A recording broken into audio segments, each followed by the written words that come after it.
All right, welcome to Bet the Edge. I'm Jay Croucher here with Drew Dinsick, who is in a new, undisclosed, still European location. Different lighting, more happening in the background today. So interested to see how that scene kicks up as the show goes on. But today we're going to talk Pats-Jets. We're going to talk Falcons-Lions, Bears-Chiefs, and then close out with our best bets. Drew, Patriots-Jets, Pats 2.5-point favorites. The total is a magnificent 36.5. Any hope for Zach Wilson or no hope? I mean, I can only go on the data I have, Jay.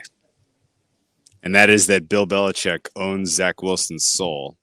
And realistically, the Patriots defense is probably the worst possible matchup the Jets could be facing at this moment, where they are coming off of an embarrassing defeat at the hands of the Cowboys and now have to take on another team that can generate consistent pressure against their weak offensive line and a quarterback who can't really get through his progressions on a good day against the secondary that's going to be doing some confusing looks and really just kind of giving Zach Wilson the business in terms of making it hard on him. I mean, I hate to borrow like a very, very old cliche, but the idea that Zach Wilson could be seeing ghosts, I think, is very much in the cards here. And, you know, the Patriots defense finally finding a way to really keep an opponent well under their team total seems in the cards in this one. And I honestly came away with a takeaway from the Patriots-Dolphins game the second time I watched it, that the Patriots are figuring a couple of things out, I think, on offense. And this has been a little bit of a characteristic of the Belichick offenses in years past, where they use the early part of the season to sort of, you know, get their feet under them, try some different things out. They obviously the abbreviated mini camp cycle and the abbreviated preseason now has really made it tough for Belichick to have his team firing on all cylinders offensively out of the gate. You compound that last year with the added challenge of getting over Matt Patricia as your offensive coordinator, and I think we may see a mini emergence here of a Patriots offense that has some life with an offensive line that is getting healthier. I'm expecting Trent Brown. I'm hoping Trent Brown will go. I guess I shouldn't say expecting. Hoping Trent Brown will go. I like what I'm seeing from some of the weapons and how they are vibing with Mac Jones. And I like the way the Patriots in general are using Mac Jones out of the pocket, getting him on the move. And when he is more mobile, I think that added element to his game makes the stuff that he does well, the stuff that he is, especially effective at, that much more difficult to predict, difficult to expect. And so in general, going up against a defense that's excellent, but is a little bit frustrated right now with how their offense is playing, I think this sets up well for Pats to get a win and Pats ultimately to keep the Jets into the low teens, if that. Yep. And I think there's a bit of a narrative or a thought going around that, certain teams, they look worse than they actually are because of the strength of the opposition they face in the first 2 weeks. Like, that's a really popular thing at the moment with, I guess, rationalizing away the Steelers offense because they've had to play the Niners defense and the Browns defense, or Zach Wilson has had to go against the Bills defense off of coming into the game randomly after Rodgers goes down, and then he has to play the Cowboys defense, which is the best in the league.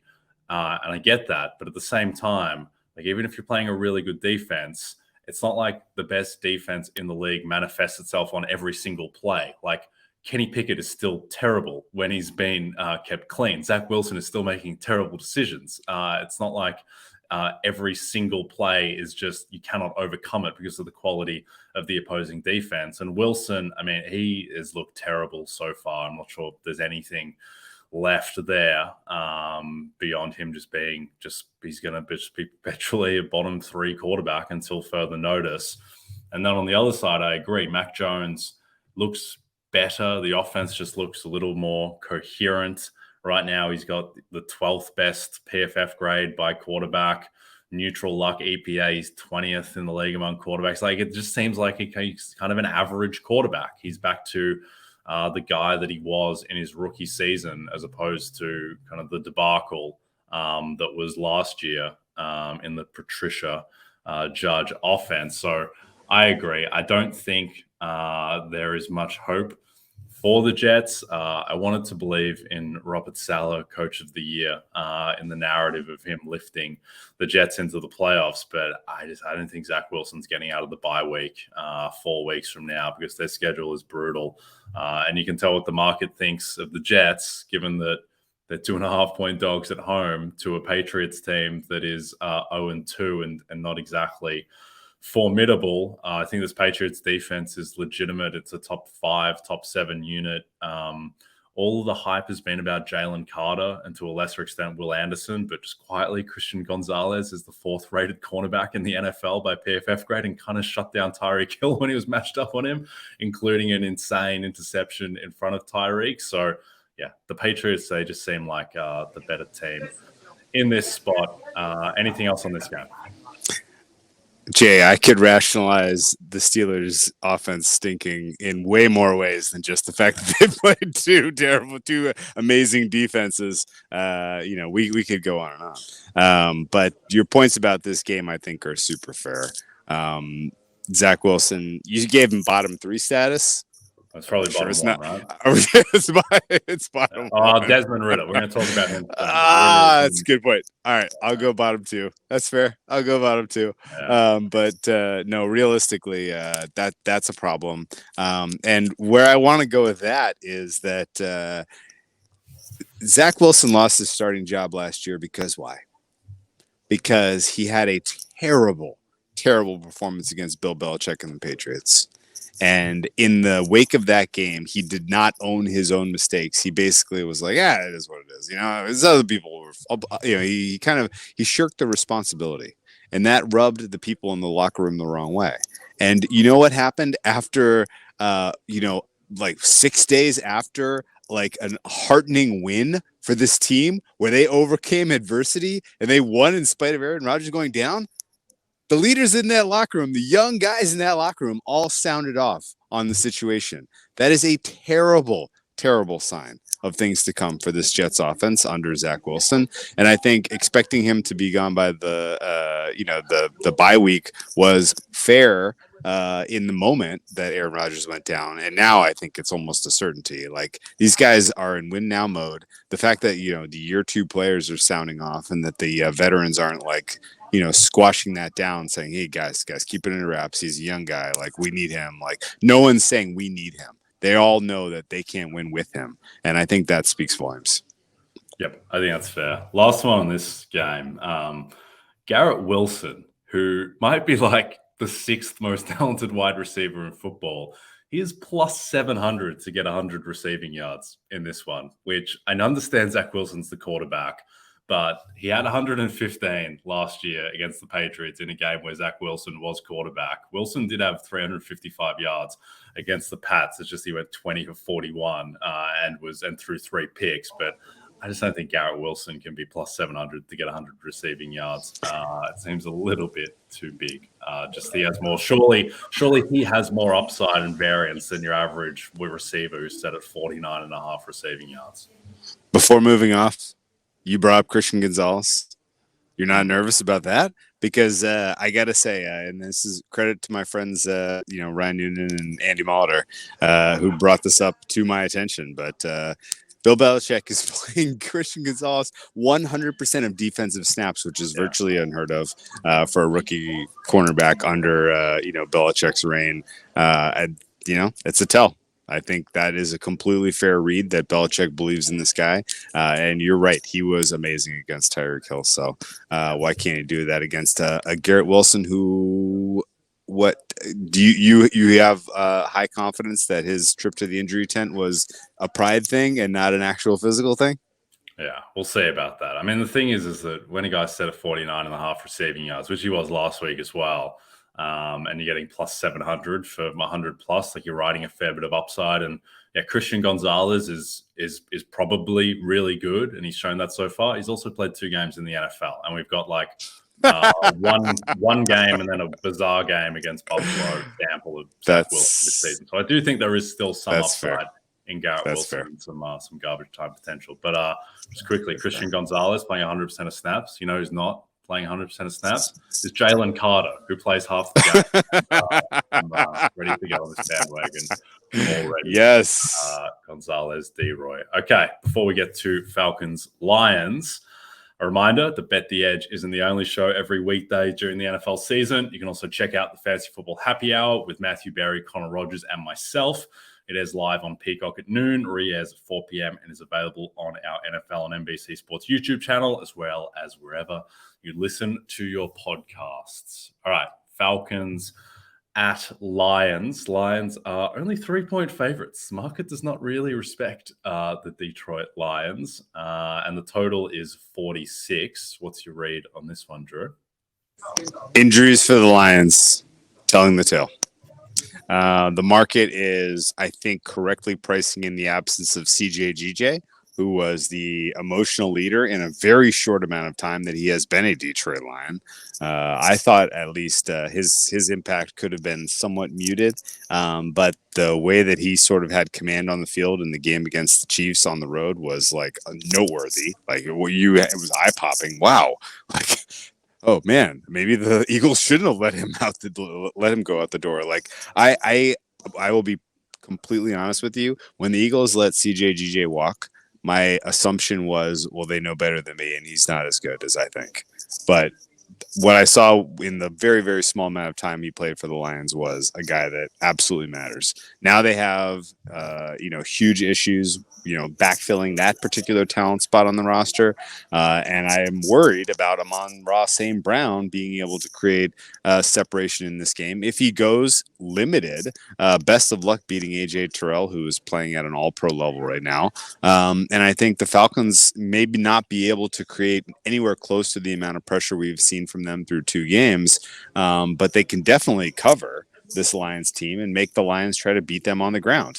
I think the Falcons in general are going to do exactly what we expect from them and just run it down the throats of the Lions. The Lions in general, I think, are an incomplete defense. You can find ways to really make them pay. I would prefer an elite quarterback going against them instead of a bottom 2 quarterback, as we will talk about later, I'm sure, more in a minute. But I feel like this is going to be an ongoing joke from the football gods where they're just going to force this Falcons team to continue to win games, to continue to cover games. Despite having absolutely just horrific quarterback play. I think if I had to make a bet on this game, I'm taking +3, +100. And I'm feeling pretty decent about it because I think Falcons realistically could ultimately win. And I think the modal outcome is the Lions winning by 3. So Lions winning by margin, I think, is the one outcome I'm the least confident in, and some of that is because of the strength of the Falcons D and the passing D in particular, and the fact that in general the Lions being favorites in this game reflects the fact that they are comeback kings. Like they know no lead is going to be safe here. Even though the Falcons can run the ball, I think in general the Lions are going to be able to throw their way back in. So Lions just in general having life as a live bet, life as a second half bet is a fun one to add. But I think you need to go in this with some sort of Falcons position because there's a decent chance that the Falcons ultimately can get those high leverage wins 1v1 in a passing game in the end of game state. And if they do have a lead in this one, that Bijan Robinson could put it away. Yeah, I do think there is probably a live betting angle to this game, which you kind of touched on, in that this Falcons team has such a weird and unique profile where so much of their value is tied to being able to be in game scripts where they can leverage running the ball. And if the Lions are up like 14 towards the end of the third quarter, then the live line is going to be built off the pre-match line of Falcons being 3 points worse. And at that point, I would have to think that the Falcons are much less likely than your average 3-point dog to be able to cover what the live line is when they're down 14, given that Desmond Ridder right now looks like Zach Wilson competing for the worst quarterback in the NFL. So I think that is probably one way to approach the game. I do think that Detroit, their injury report right now, Taylor Decker hasn't logged the practice. Kirby Joseph hasn't. David Montgomery hasn't. Vaitai hasn't. Amon-Ra keeps on. He's banged up the first 2 games, and he's logged a limited practice. He should be fine with the toe, but also just kind of another thing to track. And meanwhile, the Falcons, like, they do have, some talent on defense for the first time in a while. And AJ Terrell and Jesse Bates has been fantastic. And David Onyemata and Grady Jarrett is still there as one of the handful of best interior defensive linemen. So it's a very strange team where they have this young defense and a great offensive line and maybe already the best running back in football. And then they just have Desmond Ridder. And he was awful against the Packers. It was unbearable to watch him throw. And that is probably going to submarine them. And I would say it has to be favorite, right, Drew, that Taylor Heinicke gets a run at some point as the starting quarterback of that team, right? Do you think? I mean, I feel like Heinicke, he has a higher ceiling, yeah, but he also has a higher likelihood of turning the ball over. Don't you think? I mean, yeah, right now, Ridder, like, this is the basement. Like, I know Taylor Heinicke's not good either, but he's better than what Ridder has shown. And if this team, like, if they win this game, they're 3-0, and they've got a really easy schedule and a really bad division. Like, they could be competing for a top 2-3 seed. And what are they going to do? Are they going to go to San Francisco in the playoffs with Desmond Ridder? Like, it just doesn't seem that's really viable. My gut read is that they look at this roster and they realize they are not possibly, like, comeback is not. I think you nailed it in the game script part of things. If this is a negative game script, put a nail in this sucker. And I think they know that they can't find themselves in a negative game script to the tune of, their quarterback giving the opposing team a short field or giving their opposing team a defensive touchdown. And so I almost think they will be fine with safe, lousy quarterback play if it means that they are, within one score for 56 minutes a game. And that's a terrible, entertainment product. But I mean, welcome to the Atlanta Falcons 2023, Jay. Yeah, it's not great. I will say, like, you have to stick with Ridder for now because, like, there's no chance Taylor Heinicke's good. There's just no chance. There's no upside left in that bucket. But there is in Desmond Ridder. At least he still is young. He has only started a handful of games. We're 2 weeks into the season. There is a chance, however small, that he might turn into a serviceable quarterback. And we haven't shut that door yet. I'm almost ready to shut the door, to be honest, after what I've seen so far from Ridder. But there is still some hope there. Last one on this game. There is a new crusade, Drew, in the betting, in the futures market. Bijan Robinson can't be 35-1 to win Offensive Player of the Year.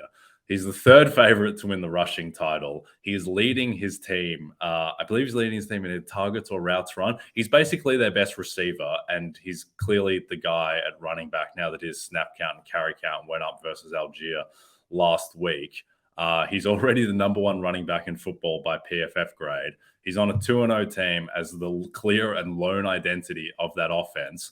The only reason he's 35-1 in the market and not plus 800 is because he's a rookie. It just doesn't matter that he's a rookie. It does not matter. Like, voters were fine giving Offensive Player of the Year to the guy they gave MVP for years. And it's like, it's Offensive Player of the Year. It's not MVP. It's not DPOY. I don't think anyone's going to be like, oh, we've already given him Offensive Rookie of the Year. We thus cannot give him Offensive Player of the Year if he's the most deserving. Like, that's not a thing. Maybe it's a slight thing if it's neck and neck with McCaffrey or Tyreek Hill or whatever, but I don't think that's going to rear its head. Certainly not to create that level of disparity between what I think his price should be versus what it is in the market. And lastly on this, Drew, most amazing stat for me out of week 2 of the NFL season, Bijan Robinson played 24 snaps at wide receiver while also running for over 100 yards on the ground. He is a freak. He is a generational prospect. This is Adrian Peterson. It's rookie Saquon Barkley all over again, maybe even better than rookie Saquon Barkley. What do you think, 35-1? I mean, I get it. The price is right. What's funny is the last time we talked, I think the closing segment is Micah Parsons viable for MVP? The NFL right now is lacking so much juice in terms of story, narrative, things people can be excited and entertained about, that we are literally being like Could the defensive player of the year also win an MVP? Would he win both awards? How do we handicap that market? Could the offensive rookie of the year also win offensive player of the year? Is that a possible thing? Like, this is where we are. Like, we are lacking that much juice this season. And I think where we stand right now, Bijan Robinson 100% warrants consideration. And the idea that he wouldn't get it because he's a rookie is nonsense. In the same way that, Micah Parsons couldn't win Defensive Player of the Year and MVP. If he wins MVP, he better win Defensive Player of the Year. I guess that's where I'm at. Yeah. I think with Bijan, just to close the book on this, like I'd have McCaffrey, Tyreek, Jefferson. That's your tier one. I think Bijan is if that's tier 1A, Bijan's tier 1B, tier 2, but then there's a gap after him to whoever comes next, like Tony Pollard. Whoa. These names you're throwing out don't even feel in the same planet. Exactly. It's those top four, and then a big gap. And then quarterbacks, like Mahomes had an insane season last year. He was 50 passing yards, 41 touchdowns, 1 seed, didn't have any wide receivers. He got 10 out of 50 offensive player of the year votes. Like, this is a skill position player award now. And it's those top four and then daylight, I think. So Bijan, 35-1 still out there. I think he should be more like a third of that price, to be honest. Let's just keep finding and retweeting his hype videos, and we'll see where this goes. Yes, exactly. That helps. That he does have the Sky Cam. The Sky Cam is holding a 35-1 OPOY ticket. All right, before we get to Bears-Chiefs, it's an old-time AFC rivalry renewed on Sunday night as TJ Watt and the Steelers travel to the desert to face Devontae Adams and the Raiders in Las Vegas. Coverage begins at 7 p.m. Eastern, only on NBC and Peacock. All right, Chiefs are 12.5-point favorites over the very functional Bears organization right now. The total is 48. What do you think is the best way to attack this game? Anytime we get to week 3, Jay, and you have a team that's 0-2, but has looked better than their statistics would tell you, and people have kind of written them off as dead, but they're catching 12.5 points, you got to take them. That does not apply to the Bears. I don't think there is really anything you can say about what is going on right now that suggests that this team is going to turn it around in any way, shape, or form. The distractions they've dealt with this week, on top of the fact that they realistically have not figured out how to utilize Justin Fields, and the fact that there is just a general kind of lack of vision in terms of what they need to be doing to develop him as a player, is extremely concerning. I think, there is going to be more chaos in Chicago before we even get to the midpoint of the season here. And I think some of the questions that we were asking about the way Poles constructed this team in the offseason are already very, very clearly evident. This is a team that has invested a lot in players that are at non-premium positions that are not making an impact.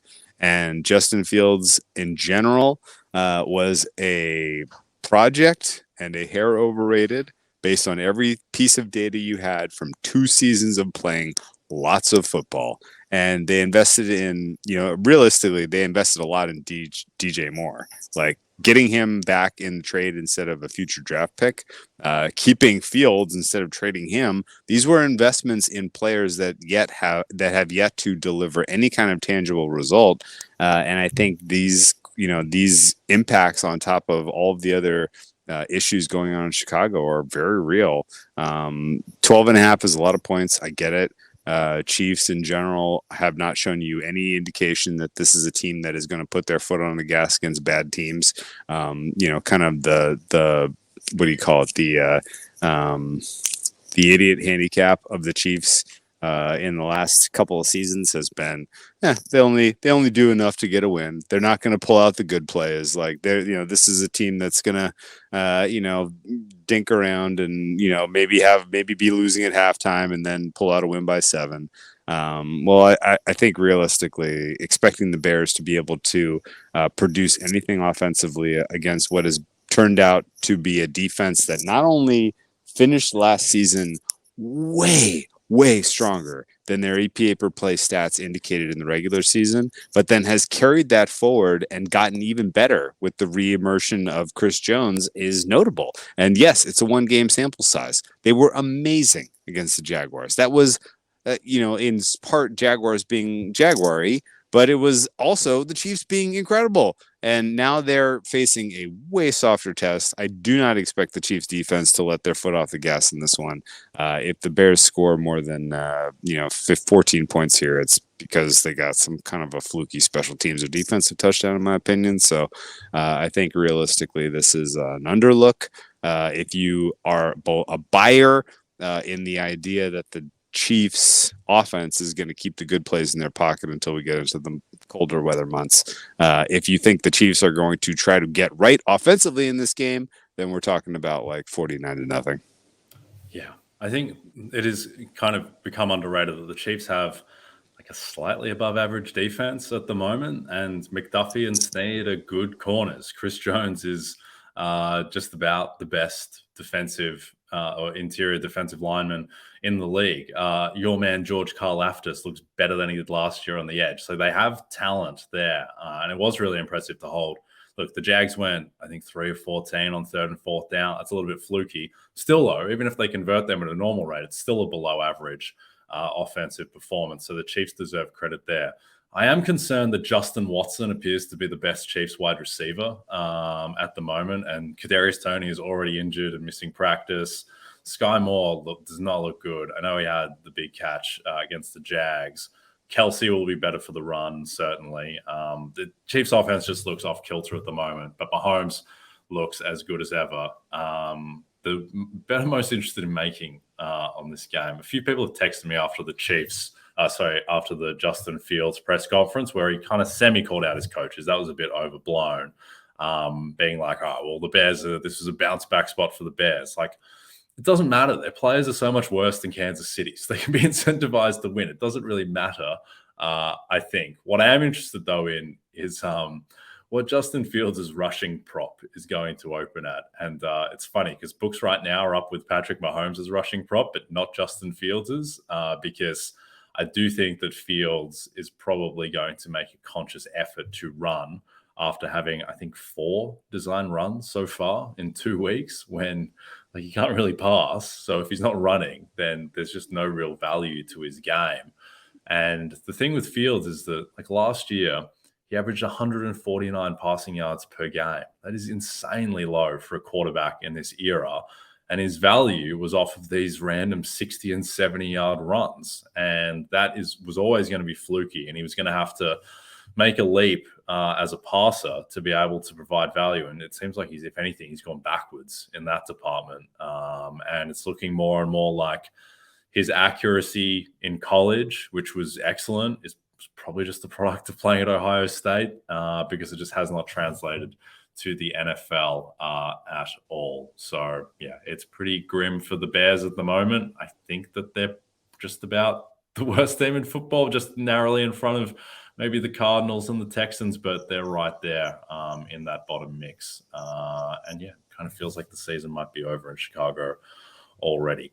Okay, before we get to our best bets, a reminder, Saturday, September 23rd at 11 a.m. Eastern, Brad Thomas and Eric Froton are answering your college football betting questions for week 4. It's a huge week of top 25 matchups, and we'll have them all covered for you, including number 6 Ohio State headed to South Bend for a battle with number 10 Notre Dame, which is Saturday night on NBC and Peacock. Okay, Drew, what's your best bet for week 3? Yeah, so I'm going to go with the Pats minus 2.5. I like the idea of getting involved with Bill Belichick against Zach Wilson in a game that Zach Wilson's teammates look ready to quit on him. I also like the fact that the Patriots are going to be a little bit more competent on the offensive line here.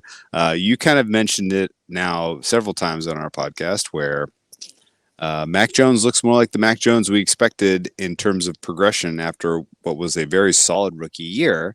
And he has done that in the face of pretty aggressive pressure regularly because his offensive line has been often injured, and now they are getting closer to, if not fully healthy, to the tune where he is going to have time to operate. I like what they're doing with him in terms of giving him some release valves and some outside the pocket structure, some outside the pocket design plays, which kind of has caught some teams by surprise. I think Bill O'Brien is a smart enough offensive coordinator to continue to lean in that direction, which I think is exactly what you want to do against the Jets. The Jets have a very aggressive pass rush, which means if you can get your quarterback on the move in some design boots, and you can get him some protection in those areas of the field, then you can take advantage of some of the softer parts of this pass defense. They are looking to try to come away with some takeaways here, obviously, but I think Mac Jones is playing some pretty clean football right now. So I think the Patriots get a win here. I don't know if it's going to be by margin, but if you're going to give me anything under a field goal, I will take it. Bill Belichick against Zach Wilson under a field goal is kind of a bet that you have to make every time you can make it, isn't it? Yep. No, I'm with you there until we see something more out of Zach. It looks pretty bleak for the Jets. So I'd be on that side as well. My best bet is Miami -6 home to the Denver Broncos, who are traveling east. Right now, it looks like Justin Simmons, who hasn't practiced all week, he may not play, which is a problem, as he's the second best player on that defense after Pat Surtain. Frank Clark not practicing either. On the other side of the ball, Jalen Waddle, it's unclear what his status is going to be. He hasn't logged a practice yet either, but seems like Teron Armstead and Jalen Phillips are both going to play. And if I'm a Miami backer, I will take Teron Armstead and Jalen Phillips and Justin Simmons out over Jalen Waddle playing. I just think that this Miami team has the best offense in the league. I think it is outlier good, even if Jalen Waddle is not right to go. I think they have more than enough. Sneakily, this Broncos defense, which everyone expected to be, top 6, top 8 unit heading into the season, has got 35 points to Sam Howell. And they don't look right at all at the moment. I just think this is they're an average defense right now and kind of an average offense, and they're traveling against what is a juggernaut offense, and I think a slightly above average defense as well once Jalen Phillips gets back in the fold. I would expect this line to close closer to 7. So Miami -6 is my bet. The Mike McDaniel Coach of the Year train rolls on. What do you think? I think it closes 7 as well. I played some over here because I do like what I have seen conceptually from Sean Payton in terms of how he's running this offense now. And I do have questions about the Miami defense.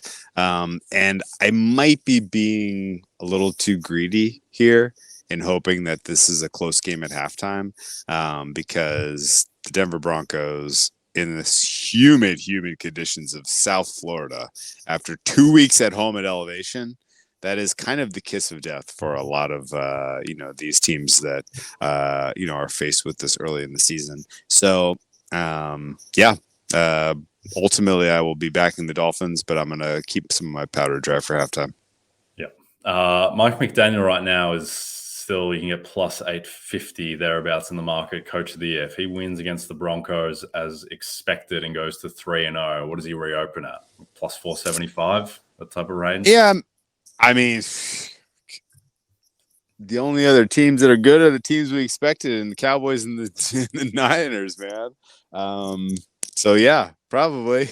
I maybe shorter. 300, I think, is actually a realistic expectation if they're 3-0, and he's supposed to win this game. So there's no other. I mean, a 3-0 Art Smith Falcons has some narrative behind it, because of how poorly Ritter's playing. And if Art Smith knocks Dan Campbell out of the conversation, then maybe he is the favorite. But what Mike McDaniel is doing so far, favorite or not, deserves it. He is, more so than Tua deserves MVP consideration, in my opinion. So, no, I think you're talking about a 2-man race between Campbell and McDaniel, or Smith and McDaniel after this weekend. Yep, I agree. And the stuff like McDaniel, his little halftime sprint on camera, all of these little kind of the fact that he kind of is like a Pineapple Express character while also being an offensive play calling genius. That stuff all helps. People just love him, and this is a narrative award. And we saw like Brian Dable won at 9-7-1. People really liked him, and he had a good story. And with these kind of awards, you always have to think of like, who are people going to want to vote for? Who are their candidates who have wind at their back? And it's like people are going to want to vote for McDaniel or Dan Campbell, or if Art Smith goes 12-5 with Desmond Ridder. Like those are the guys people are going to want to vote for over Mike McCarthy on a 14-3 Cowboys juggernaut. Like I think that is correct. So I mean, Mike McDaniel's plus 850 right now. The Dolphins are a lot shorter than that to get the 1 seed in the AFC, and I find it very difficult to construct cases that could beat McDaniel as a 1 seed unless Art Smith wants to go, 13-4 and get a 2 seed with Desmond Ridder. And even then, I'm not sure if McDaniel loses. But I think that's the best bet on the board at the moment. Bigger question for you, Jay. Yeah. If the Dolphins take care of business, this is your best bet. So let's assume they do.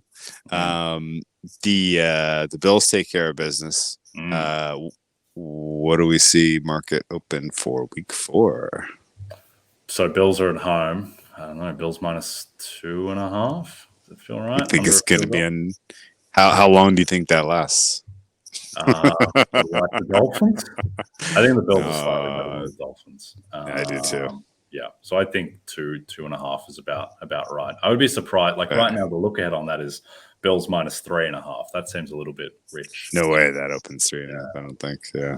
So I think it'll be 2.5. Okay, we are done. Don't forget to check out NBCSports.com for more information to help you with your wagers. Thanks everyone watching on the NBC Sports YouTube channel. Please rate and subscribe if you're listening to us in podcast form.